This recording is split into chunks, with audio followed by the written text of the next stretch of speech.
très professionnelle, vont s'ajouter donc des matières un petit peu plus généralistes telles que les langues. Donc c'est vrai qu'il y a l'anglais notamment, hein, et ensuite il y avait l'économie-gestion qui était très présente dans l'ancien référentiel, qui semble maintenant être un petit peu plus fondue ou diluée en tout cas dans le programme.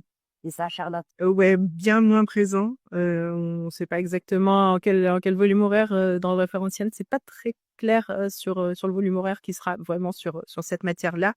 Mais du coup, une éco-gestion qui avant était très large et pas forcément adaptée à la diététique, qui était vraiment un cours global et qui maintenant sera vraiment adapté au métier de diététicien. Donc la gestion, à la fois la gestion des stocks, la gestion de produits, des coûts des produits, etc. pour pouvoir travailler, par exemple, en structure de restauration collective et gérer des commandes, gérer des choses qu'avant, on ne pouvait pas forcément gérer. Donc oui, ça s'adapte très bien et moins d'éco-gestion qui était une grosse matière avant. Dans tous les cas, voilà, pour ceux qui ont déjà des connaissances dans le domaine, parce que ça arrive assez régulièrement, des gens qui ont fait STMG, etc., ou qui ont fait des poursuites d'études en économie en fac, vous avez votre petite longueur, pas sur le scientifique, mais en tout cas sur cette partie-là. Donc, je dirais que chacun arrive avec ses forces et ses faiblesses sur ce BTS-là, auquel nous sommes là, voilà, avec les équipes pédagogiques pour pallier au moment des difficultés.